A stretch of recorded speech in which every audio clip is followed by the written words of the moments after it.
My name is Dan Klein, and I'm an information architect. I came to this profession through library and information science, but when it comes to explaining information architecture, I found the best place to start the discussion isn't in the library. It's in Pennsylvania, or in California.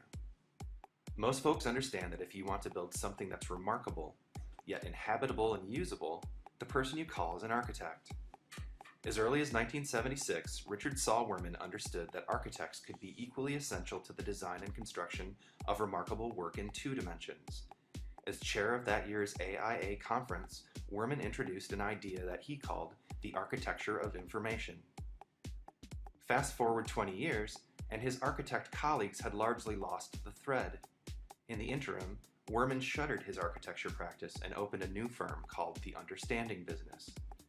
This was an incredibly prolific period for Wurman, and in 1996, he pushed his ideas even further in a book titled Information Architects, a beautifully printed collection of writings and graphics by designers whose work exemplified the definition of information architecture on its cover, making the complex clear. As was the case with his conference in 1976, Wurman's 1996 Information Architects book was ahead of its time. Just 2 years later, a book called Information Architecture for the World Wide Web became an instant bestseller and was named Technology Book of the Year by a then-new company called Amazon. Written from a librarianship perspective by Lou Rosenfeld and Peter Morville, this IA book was intended for a technology audience, presenting frameworks for designing and organizing the information within complex websites. With each new edition of the Polar Bear book, the definition of information architecture changed and grew.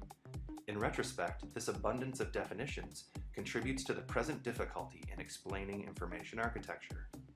Happily, the profession does not appear to be suffering in the absence of a concise or authoritative definition of information architecture, as evidenced by a robust job market for information architects, and by tens of millions of web pages referencing information architecture, and by a professional organization for information architecture with 1,400 members in 80 countries.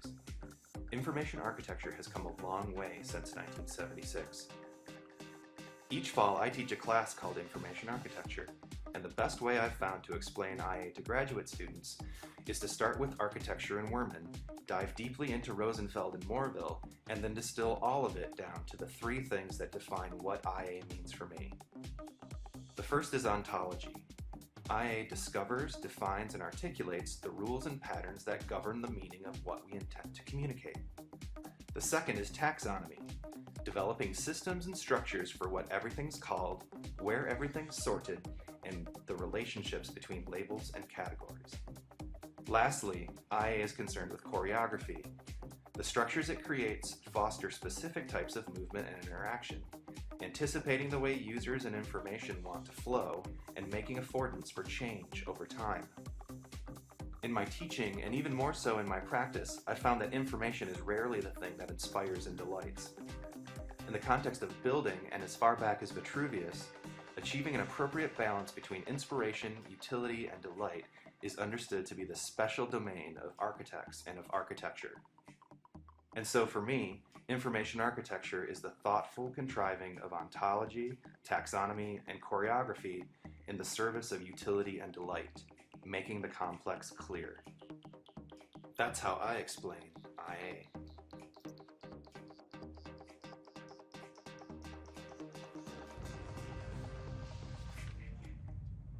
Hi there.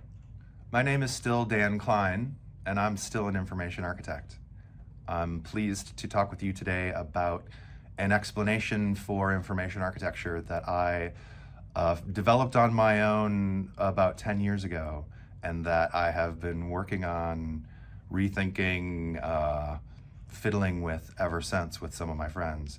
And I'd like to show you some of the ways that I've talked about, thought about this, and then introduce some of the changes that have been made, I think important ones, through the work of a good friend of mine, Andreas Resmini. So this is about the ability to see information architectures, to look at any complex product or service, and to be able to point at, maybe literally with your finger, to point out the dimensions of what you're talking about that are the most impactful to information architecture. So that's what this framework purports to do. And I've been pleased to see in the 10 or so years since this came out that lots of people are using it as a way to talk about and frame their conversations about information architecture.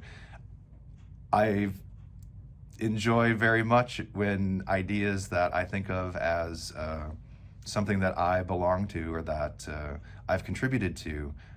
One way that you know that something has really been picked up in the world is if there's a Google autocomplete, even or especially when you are not logged in to a Google product or service. So start typing ontology, taxonomy, choreography into the Google, and you will see all kinds of beautiful, diverse ways that people have taken this little triplet and worked on it and worked with it in order to do what information architects are supposed to do, making the complex clear. So using this framework to try to clarify for themselves and others what is information architecture, how do we point out the parts of products and services that are the most info architectural in nature, and then change them to make them better.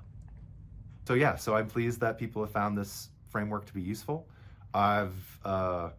I'm pleased in retrospect to see that the Dan of 10 years ago used a gerund in the title, explaining information architecture, as opposed to being the or an explanation. The ongoingness of the gerund is certainly appropriate. So in addition to taking you through the model today, I'm also going to tell you about a key change that was made to the model in order to keep improving it and keep making it more useful. So that's in the offing today. Another thing, just by way of contextualizing a little bit more before digging into this, when I made the video 10 years ago, my passion was to figure out what is the architecture part of information architecture. And the research trajectory that I was on in order to do that was to focus on the work of the pioneering, perhaps the original information architect, Richard Saul Wurman, and even and through his suggestion, the first time that I ever interviewed him, he said that if I wanted to know about his work as an information architect, that I needed to learn about his teacher's work, the great American architect Lou Kahn. So in the video, there's some pictures of the Salk Institute and of the Exeter Library. These were mostly things that I was reading about in books, and in the time that has elapsed since then, I've tricked a lot of people into paying my expenses to go give talks all over North America and Europe and some other places in Asia as well. And I use those invitations and those opportunities to talk with people about information architecture to indulge my deep fascination with and love of architecture in the built environment, especially to go see the works of my teacher's teacher, to see the works of Lou Kahn. And I've been able to do that in the intervening years. I've been to the Exeter Library, which Vince Scully and others, including myself, think is Kahn's best building. I've been to the Salk Institute, which is a place in La Jolla, California, where the researchers attest to the building being an active participant in their research. That the way that this place was made changes the way that they do science for the better.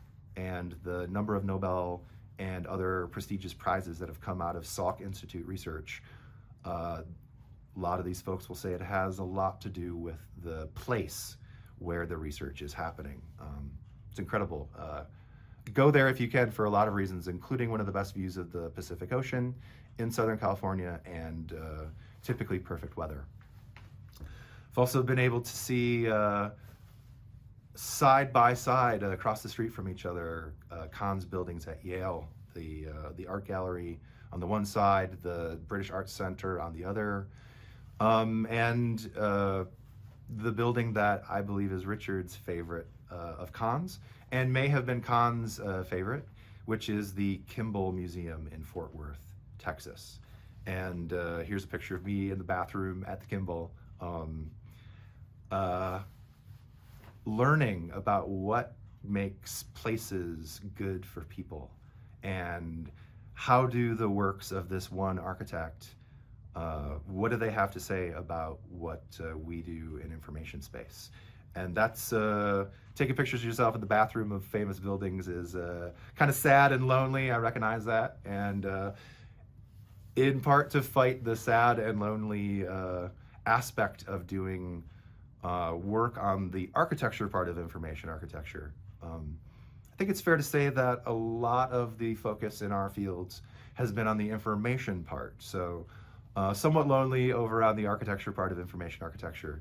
And I've been so pleased to be able to work with Andreas Resmini on lots of things. Andreas is trained as an architect, has worked in both the built environment and blended spaces, and lots of work in digital as well. And together we've continued to both co-enthuse about buildings, to take people on architecture walks in order to help use buildings to teach them about designing digital products and services. And in the course of working with him, he's created an improvement to this model that I'm excited to tell you about. In the last year and a half to 2 years, we've both been using our great opportunities that we have to teach in universities, for me at the University of Michigan here, and for Andreas up in Sweden, at lots of different places, including Jönköping University, have updated the model to fit our contemporary thinking about this. And it's the second entity that has been addressed in the work that we've done together. And you can read this diagram however you like. When I made it originally, the idea was to read it from the bottom to the top, to suggest a progression from the ground level, if you will, the base part, working up through the piece that most people see. Another thing I've thought about doing with this slide is putting in a water line. And choreography would be the thing that pokes up above the water line.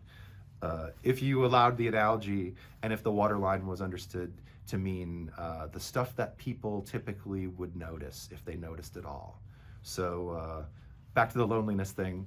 A lot of the great work of information architects is invisible. It conceals itself to people through being so well adapted to the environments that it's just part of how people skillfully cope with what they're doing. They don't even notice it.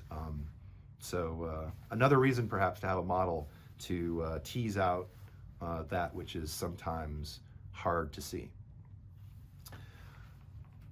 When I saw this comic, I had the feeling, I still have it today, that I could shut my big mouth forever, that I could just be done. And most of the things that I want to change in the world, I could show a picture of this cartoon, and that would tell you everything that you need to know about what I'm interested in, and the like. So you can read this for yourself. The part that I would like to highlight and point out here is the ways that difference, starting with the inherent properties of a thing, is a threat to grayness, to the gray guy in the tie, who wants to stack all the things in an orderly fashion without regard to what any of the things are. Information architecture as a practice, information architects as people, part of the great value that we bring is to conserve, understand, embrace, and incorporate all of the wiggliness of the things in the environments that we're working in.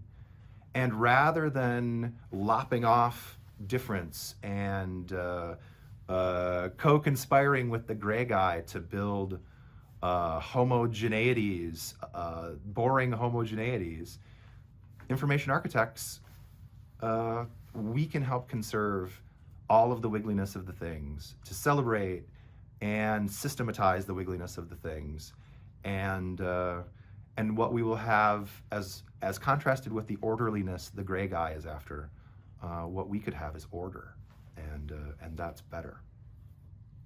So, order. What is the ordering principle of these things that I'm showing on the screen?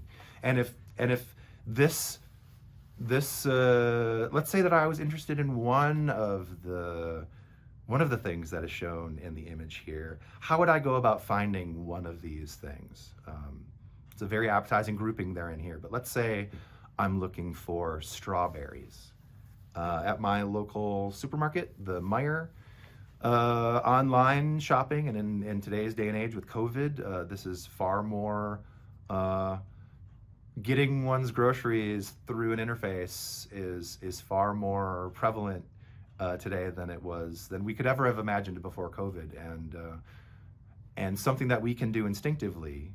If I wanted a strawberry at Meijer, my body, again, back to when the architectures of information are good, they are self-concealing, and we're just skillfully coping in the world that we want to live in.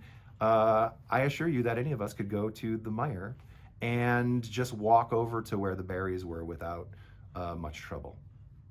There is a spatial vocabulary of where these things are. There's a idea about where the berries might be in a physical store that I found, sadly, not something that I could lean into here when I'm trying to shop with only sort of this part of my body, not walking around in a place.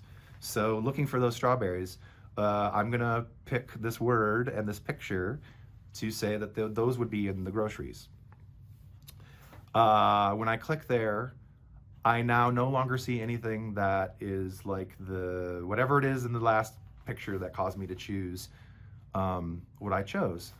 And this basic and immediate sense of failure of having been directed in a task, in a job to be done, if you will, and then losing context is far too common of an occurrence.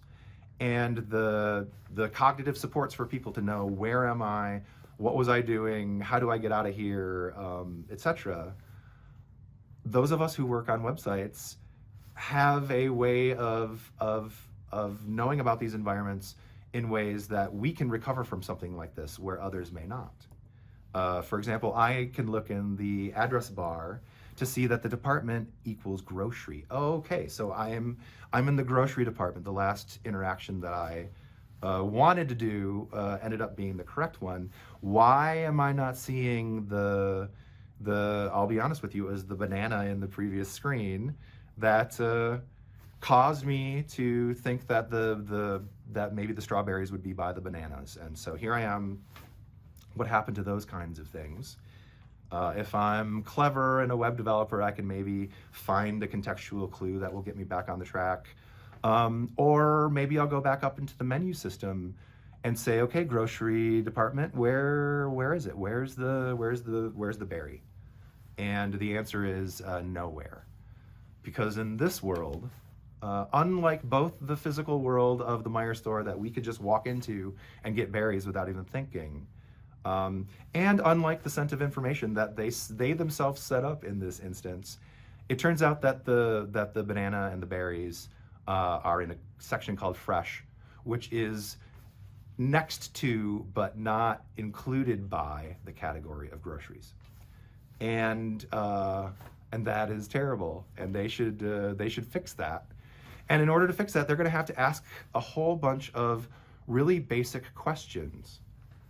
And oftentimes, the organization and its incentives are set up in a way to not welcome the asking of basic questions. What is a department? What is a category? What is anything? These are important questions to ask to get into the ontological dimension of the problem space that you are investigating.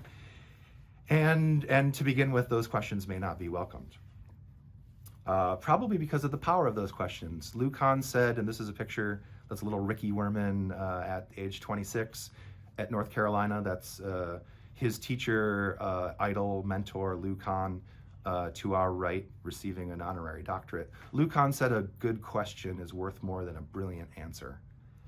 And something that Richard has told me is that at Lou's office, some of the highest praise for any activity that any of the draftsmen and any of the architects were doing would be for Lou to say that it was dumb. There's something about being basic that is delightful and puts you in touch with wonder. And so asking basic, good, dumb questions is a mode that is largely unwelcome, I have found, and where a source of great power. And in order to ask those kinds of questions and to unlock that great source of the power of asking and questioning and working at the level of, at the lowest level of the fundamentals of ontology, information architects build models like this one to help visualize and explain and play with. Dave Gray's definition of a model as contrasted with a map or a diagram is that models are for playing. And so to get dumb and play with simple models like this in order to investigate the problem and understand ontologically where did we go wrong, what happened here, and part of the tricksiness of all of this is the slipperiness of language, and the way that things show up sometimes doesn't correspond with how we think of what things are. For example, tomatoes as berries. Even if there had been tomatoes in some of the missing steps on my misguided path in the online shopping world of Meyer, most of us, I shouldn't say most of us, I certainly don't think of these as berries. And so the ontological system of what is a berry and how do berries relate to any other kinds of things in the system, having an info-architectural way to play with that through models is a really helpful, inviting kind of approach to asking the hard fundamental question about what is anything. And in our modern era, man, I sound like a grandpa. Get off my lawn. The ability to change, to cause there to be a gap between what things are and how they appear. The application of simulated wood grains and the simulation of textures and materials became widespread in, that was just what, 150, 200 years in the last little while here. And it continues to today. Here's a fashionable kitchen accessory that obliterates the way that a cup might show up differently from a spoon. It's using lots of different kinds of cues to help surmount the problem it created by merging the spoonness of spoons with the cupness of cups. But in any case, we have the liberty to have there be often a wide difference between what things are and how they show up in the environment. And guess what? 57,000 new things with IP addresses are being added to the environment every second, according to this now outdated piece of research. So getting into the thingness of things, in a culture where thinging is subject to tomfoolery, where we can change how things show up in spite of what things are, and given the magnitude of the increase of thinging, I think this all conspires nicely to rationalize somebody giving people like us some time to think about the thingness of things. And the shorthand for this, how do you work like this? One of the ways of saying it, and this is also based in the teachings of Lou Kahn, is to, even though what and how are inseparable, to use an abstraction in your process to temporarily separate and resequence what and how, and to put the question what in front of the answer how. For Lou Kahn, how is design, what is more of the question that architects are interested in. So what things are begins with fundamental properties. Suchness is the fancy word for it. These are blue. These are aromatic. These are ripe. These are round. These are seed bearing. These are skin having. These are pulp offering. In and of themselves, what things are is one of the questions, one of the ways of working ontologically on a problem like the grocery store at Meijer. And it's important to be able to temporarily abstract things in order to consider them in terms of their fundamental properties.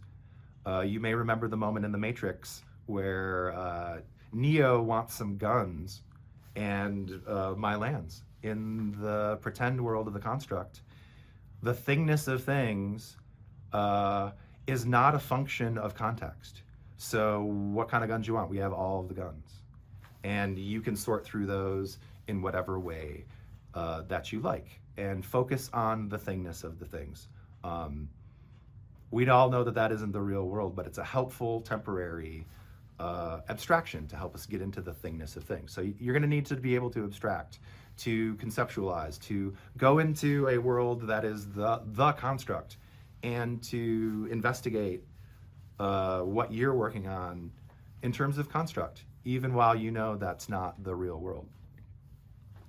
You're going to need to pair that with some real world practices. This is a picture of metal shavings in the presence of a magnet.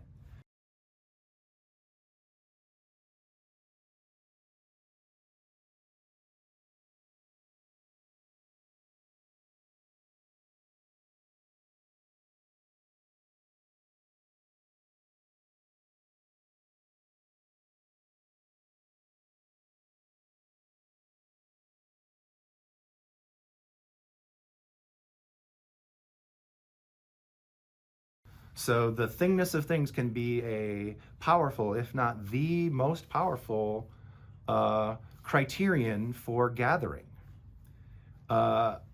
These berries are gathered together. If you look at any of them individually, you could then use a analysis of the affinities shared by their descriptions to say these go together because they all have seeds and they all have skins and they all have pulp and they all have relationships with plants and the reproduction of plants that are of a kind.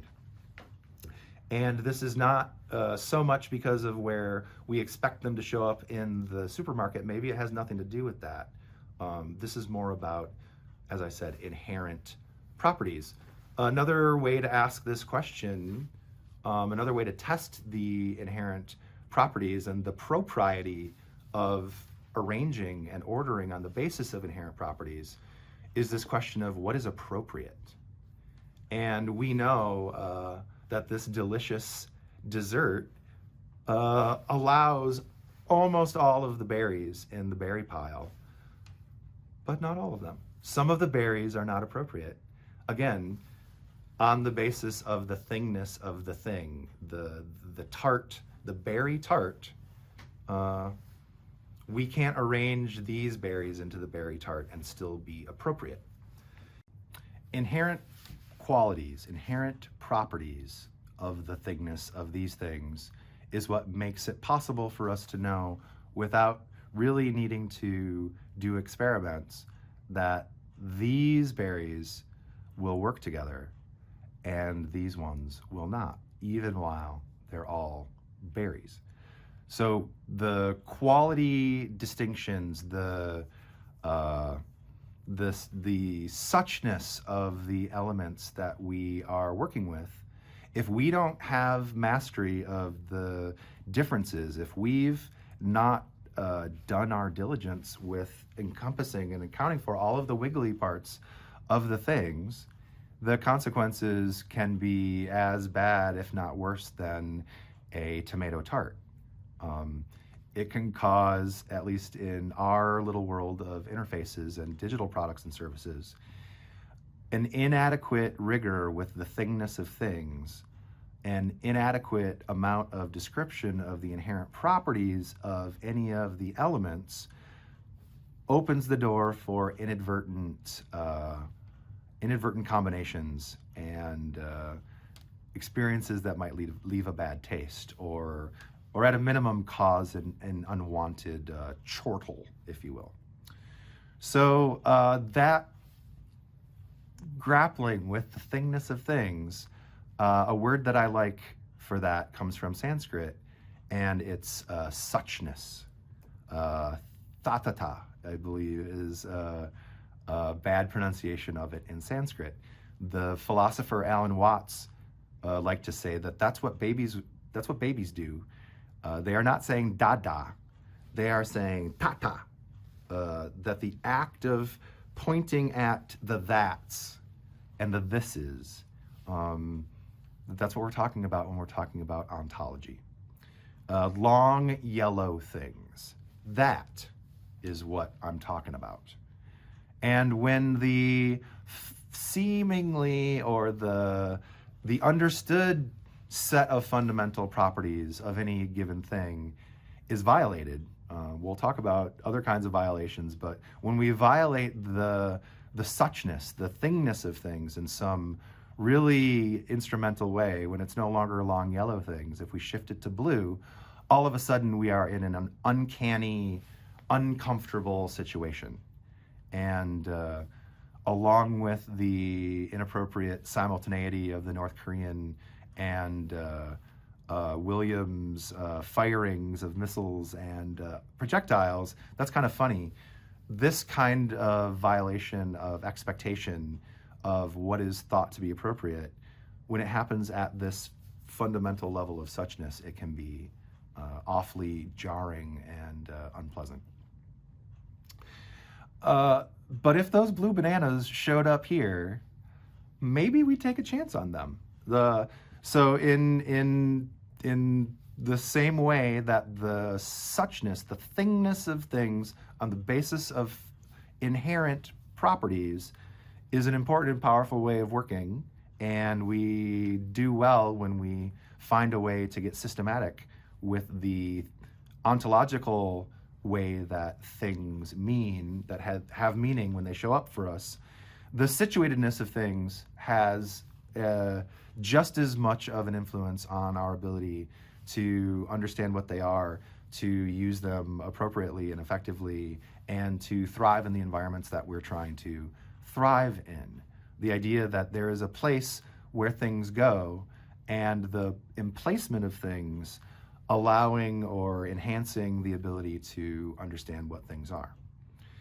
Heidegger said it this way: inasmuch as any entity within the world is likewise in space, its spatiality will have ontological connection with the world. So yes, the longness and the yellowness of a thing is fundamental to its banananess, but there is also its spatiality, its situatedness, helps further create the meaning that we all are hoping to work with and encompass. So the idea of the spatiality of meaning, and how differently situated means different meaning, is an important part of the model. And where the bananas show up is a different kind of question in a bodega. I'm not sure what the correlation is with cats, but the idea here is, in a bodega, the bananas need to be close enough to the cash register so that people can grab them, that it can be a easy add-on or a quick breakfast while somebody's stopping in for a newspaper or a pack of smokes.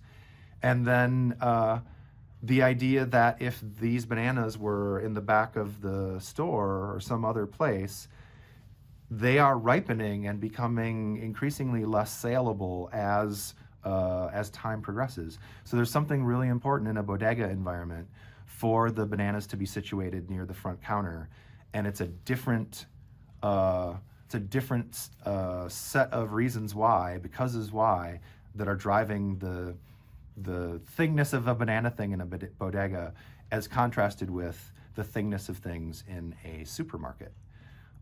We could then throw on top of this other ways of situating bananas that have even less or no connection to the world of grocery stores and people having breakfast and categories about is this a berry or is this what is this? For those of you who aren't familiar, this was a art piece at an event in Miami. I think it was last year. If you duct tape a banana to the wall, it's art. So the situatedness of this, and this photo was taken, imagine this banana on the countertop. We would have to discount it perhaps, or turn it into banana bread, or do something else with it. So fundamental properties have a lot to do with what this thing is. The situatedness of it as a spatial phenomenon has a lot to do with what this is and anything that we can do about it or with it. And so that's topology, the situatedness of things in space. And then the third element has to do with systemics, with given the fundamental properties of the thing, and given the ways that it is situated in the world and in the supermarket and in the bodega, pull out even farther. And how does the fruit get from Peru to America? What are the steps? What is the choreography that needs to happen in order for these things to show up for us in the way that we expect them and to work in the contexts of use that we have waiting for them? It is a choreography ultimately. And as you know, a choreography is not the dance. Choreography is the using a system of notation and diagrams in order to understand, analyze, and specify the way that the dance works. An example of this from our computing environment here at the University of Michigan. I hope none of you know about this. I've been having some trouble sleeping and have been up quite early in the morning. And I wanted to see how many of you were registered for this course, especially after the first session and you learning about all the crazy, weird shit that we're going to do in here. I thought perhaps that the system was broken, and I had to squint and I had to read, and ultimately what I found out is that for faculty business, Wolverine Access is not available at 5 a.m. when I was trying to use it. It opens up, the website opens for business at 6 a.m. It is open until 4 a.m. So I was in that so choreographically, in order for this whole world to work, it was only when it stopped working that I noticed that there was a piece of choreography that I was not aware of, and that was the explanation for what was happening. Had I accessed this at 6:01 a.m. instead of 5:10 or whenever it was, again, this architecture of information would have largely concealed itself from me. I could have just been skillfully coping with whatever it is I wanted to get out of the system at that time. When it breaks down, here's an opportunity for us to see what is going on here. And in this information ecology of Wolverine Access, the way that the thing is set up presumes a choreography that I was not attuned to. I wasn't clued in, and now I am. Before I found the cartoon that we talked about at the top of the video here, the finest example of ontology, topology, and choreography that I knew of was this sequence from Sesame Street. So in closing, I'd like you to watch this, and then I'll come back for just a few closing thoughts.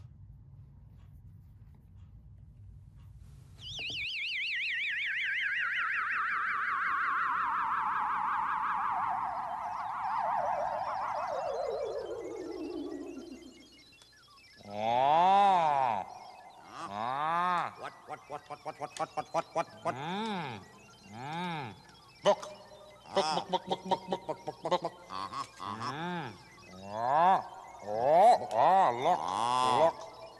Radio. Oh, Radio. Uh-huh. Yip, yip, yip, yip, yip, yip, yip, yip, yip, yip, yip, yip.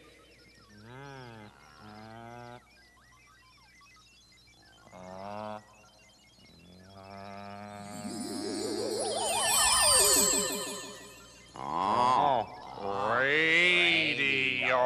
Radio. Uh-huh. Oh. Radio. Radio. Yip, yip, yip, yip, yip, yip, yip, yip. What? Wah, wah.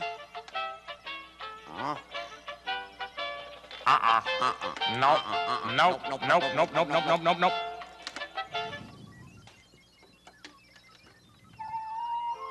Huh? What?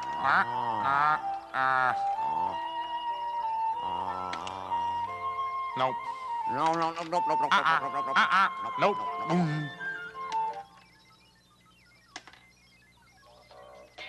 What? No,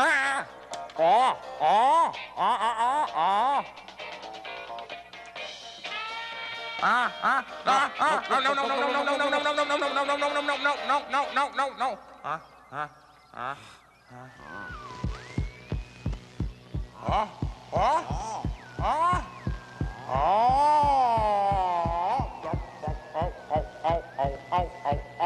Yep, yep, yep. Radio, radio, radio, radio. Yep, yep, yep, yep, yep, yep. Happy, happy, happy, happy, happy, happy, happy, happy. Boing, boing, boing, boing, boing, boing, boing, boing. Eep, eep. Okay. What did you just see? How is that an explanation of information architecture? Let's start with the yip yips on the outside of the house. What they are doing is consulting some kind of they've got a guidebook, let's say, and what they can see inside of the building corresponds ontologically, let's say. There's a description of what a radio is in the book, and on the basis of the description, on the inherent properties that they can see, again, at a distance, they are willing to keep exploring. And that's where the topological dimension comes in. So they warp into the context where the thing is, and perhaps their book said a radio is shaped like this, and it's got a knob on the front, and it's usually in the place in the building where the people like to sit. I'd love to know what the book said, but in any case, the second part of their investigation is going into a place to be situated, to understand the situatedness of the radio in its location, and to test out the inherent properties that are described in the book. And what I believe it says in the book, of course I don't know this for a fact, is that a radio is a device of a certain shape, of a certain color, with a certain array of knobs and whatnot. And that when you turn the knob, you can make it create sounds that make you happy.